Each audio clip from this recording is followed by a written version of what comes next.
हेत्वाभास जो वस्तुतः हेतु नहीं होता किंतु हेतु के समान आभासित होता है उसे हेत्वाभास कहते हैं। अहेतु हेत्वाभासः अर्थात जो हेतु ना हो परंतु हेतु की तरह प्रतीत हो उसे हेत्वाभास कहते हैं, अथवा असत हेतु को हेत्वाभास कहते हैं। हेत्वाभास शब्द हेतु और आभास दो शब्दों के योग से बना है, जिसमें आभास का अर्थ है जो नहीं है वह दिखना या जैसा नहीं है वैसा दिखना। हेतुवत आभासते इति हेत्वाभासः अर्थात जो हेतु के समान भाषित होता है उसे हेत्वाभास कहते हैं। वस्तुतः अनुमान की प्रक्रिया में जो हेतु असत होते हुए भी हेतु के समान प्रतीत होता है उसे न्याय दर्शन की भाषा में हेत्वाभास कहते हैं। आचार्य अन्नम भट्ट के तर्क संग्रह के अनुसार हेत्वाभास 5 प्रकार का होता है। सभ्य विचार विरुद्ध सत प्रतिपक्ष असिद्ध बाधिता पंच हेत्वाभासा अर्थात हेत्वाभास 5 प्रकार का होता है। सभ्य विचार विरुद्ध सत प्रतिपक्ष असिद्ध और बाधित, अतः इन 5 हेत्वाभासों का विवेचन निम्न इस प्रकार किया जाता है। तो पंच हेत्वाभासों में जो प्रथम हेत्वाभास है वह है सभ्य विचार हेत्वाभास। सभ्य विचार का अर्थ होता है व्यभिचार सहित। व्यभिचार का अर्थ है नियम का उल्लंघन, अतः सभ्य विचार का अर्थ होता है नियम के उल्लंघन सहित अर्थात हेतु का साध्य के अभाव के साथ रहना। आचार्य अन्नम भट्ट सभ्य विचार हेत्वाभास के विषय में कहते हैं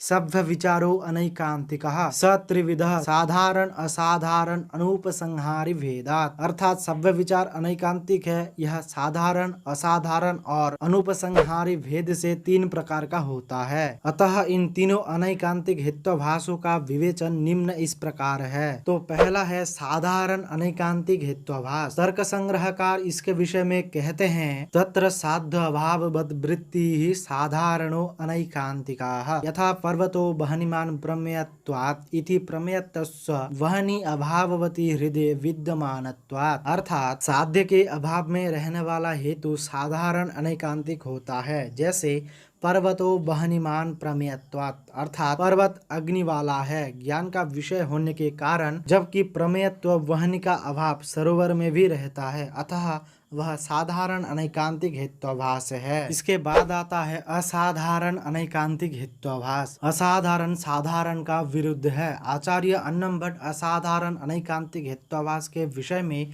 कहते हैं कि सर्व सपक्ष विपक्ष व्यावृतः पक्ष मात्र वृत्ति असाधारणः यथा शब्दो नित्यः शब्दत्वादिति अर्थात सभी सपक्ष एवं विपक्ष को छोड़कर जो हेतु केवल मात्र पक्ष में विद्यमान रहता है वह असाधारण अनैकांतिक हेत्वाभास होता है। जैसे शब्द नित्य है शब्दत्व के कारण, यहाँ शब्दत्व नित्य है और अनित्य में ही न रहकर केवल शब्द में रहता है। यहाँ शब्दत्व नित्य और अनित्य दोनों में ही ना रहकर केवल शब्द में रहता है। इसके पश्चात अंतिम है अनुपसंहारी अनैकांतिक हेत्वाभास। जहाँ पक्ष से भिन्न सपक्ष और विपक्ष का उदाहरण ही उपलब्ध नहीं होता वहाँ ये हेत्वाभास होता है, क्योंकि इस हेतु द्वारा कोई निष्कर्ष अर्थात उपसंहार प्राप्त नहीं किया जा सकता है, इसलिए इसे अनुपसंहारी अनैकांतिक हेत्वाभास की संज्ञा दी गई है। आचार्य अन्नम भट्ट ने इसके विषय में कहा है अन्वय व्यतिरेक दृष्टांत रहितो अनुपसंहारी यथा सर्वम अनित्यम प्रमेयत्वादिति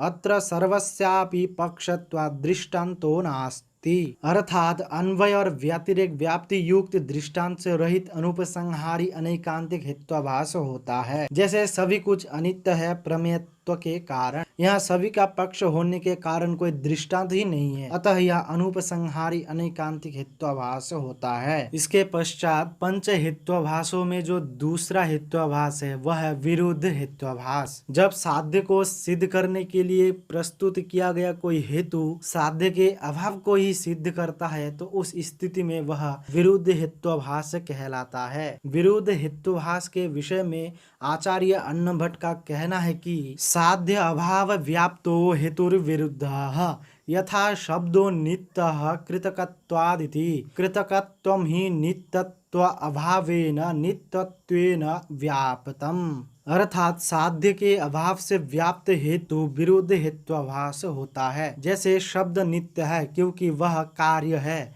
यहाँ कार्यत्व हेतु नित्यत्व की जगह अनित्यत्व को सिद्ध करता है, अतः यह स्वयं हेतु ही साध्य को असिद्ध करके साध्य भाव को सिद्ध किया है, इसलिए यहाँ पर विरुद्ध हेत्वाभास हुआ है। इसके बाद तीसरा हेत्वाभास है सत प्रतिपक्ष हेत्वाभास। सत प्रतिपक्ष हेत्वाभास को परिभाषित करते हुए आचार्य अन्नम भट्ट ने कहा है, यस्य साध्य अभाव साधकम हेतु अनंतरम विद्यते सह सत प्रतिपक्षः यथा शब्दो नित्यः श्रावणत्वात् शब्दत्ववत् इति शब्दो अनित्यः कार्यत्वात् घटवत् इति। अर्थात जिस हेतु के साध्य के अभाव को सिद्ध करने वाला दूसरा हेतु सत प्रतिपक्ष हेत्वाभास होता है, इसको आचार्य गौतम ने प्रकरण सम हेत्वाभास भी कहा है। यथा शब्द नित्य है श्रावणत्व के कारण शब्दत्व के समान, शब्द अनित्य है कार्यत्व के कारण जैसे घट। चौथा हेत्वाभास है असिद्ध हेत्वाभास। महर्षि गौतम ने असिद्ध को साध्य सम कहा है, अर्थात जो साध्य के समान हो। अर्थ ये हुआ कि जिस प्रकार साध्य संदिग्ध होता है उसी प्रकार जहाँ हेतु भी संदिग्ध हो वह साध्य सम है। आचार्य केशव मिश्र ने तर्क भाषा में असिद्ध हेत्वाभास का लक्षण दिया है, तत्र लिंगत्वेन अनिश्चितो हेतु असिद्धः, अर्थात जो हेतु साध्य को सिद्ध करने में समर्थ न हो उसे असिद्ध हेत्वाभास कहते हैं। आचार्य अन्नम भट्ट ने असिद्ध हेत्वाभास को परिभाषित करते हुए कहा है कि असिद्धस्त्रिविधाः आश्रय सिद्धाः स्वरूप असिद्ध व्याप्यत्व असिद्धश्चेति। अर्थात असिद्ध हेत्वाभास तीन प्रकार का है, आश्रय सिद्ध, स्वरूप असिद्ध और व्याप्यत्व असिद्ध। तो पहला है आश्रय सिद्ध हेत्वाभास। जिस हेतु का आश्रय अर्थात आधारी प्रमाण द्वारा सिद्ध न हो वह आश्रय सिद्ध हेत्वाभास कहलाता है। इसका उदाहरण आचार्य अन्नम भट्ट ने इस प्रकार दिया है, आश्रय असिद्धो यथा गगनारविंदम सुरभि अरविंदत्वात् सरोजारविंदवत्। अत्र गगनारविंदम आश्रयाः सच नास्ति एव।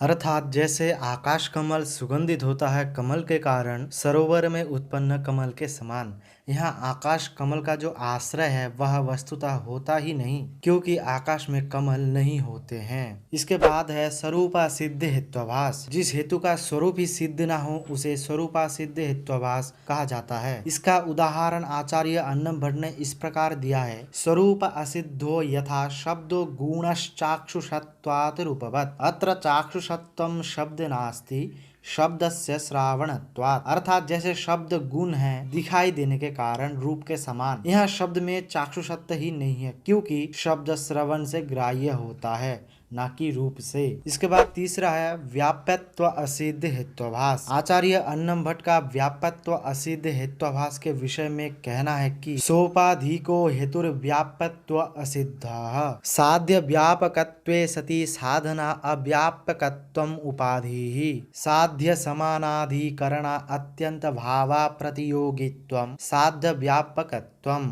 साधनवत निष्ठा अत्यंत भाव प्रतियोगित्वम साधना व्यापकत्वम। पर्वतो धूमवान वह्निमत्वात् इति अत्र ईंधन संयोगः उपाधिः। अर्थात उपाधि से युक्त हेत्वाभास व्याप्यत्व असिद्ध हेत्वाभास कहलाता है। जो साध्य का व्यापक हो और हेतु का अव्यापक हो वह उपाधि कहलाता है। साध्य व्यापक का अर्थ होता है साध्य के अधिकरण में रहने वाले अभाव का जो प्रतियोगी ना हो। साधना व्यापक का अर्थ है जो हेतु के अधिकरण में रहने वाले अभाव का प्रतियोगी है, जैसे पर्वत धूमवान है वहन युक्त होने के कारण। अर्थात जहाँ अग्नि होती है वहाँ धुआं होता है, परंतु धुआं गीली लकड़ी के कारण प्रतीत होती है, अतः यहाँ पर गीली लकड़ियाँ ही उपाधि है। तो इसके बाद अंतिम हेत्वाभास है बाधित हेत्वाभास। जहाँ वक्ता जिस बात को सिद्ध करना चाहता है उस साध्य का अभाव किसी अन्य प्रमाण द्वारा अगर निश्चित हो जाए तो उसे सिद्ध करने के लिए प्रयुक्त हेतु को बाधित हेत्वाभास कहते हैं। बाधित का अभिप्राय है रोक दिया जाना, जिसका साध्य प्रत्यक्ष आदि अन्य किसी प्रमाण द्वारा रोक रोक दिया जाए वहाँ बाधित हेत्वाभास होता है। आचार्य अन्नम भट्ट बाधित हेत्वाभास के विषय में कहते हैं, यस्य साध्य अभावः प्रमाण अंतरेण निश्चिताः सह बाधितः यथा वह्निरनुष्णो द्रव्यत्वादिति।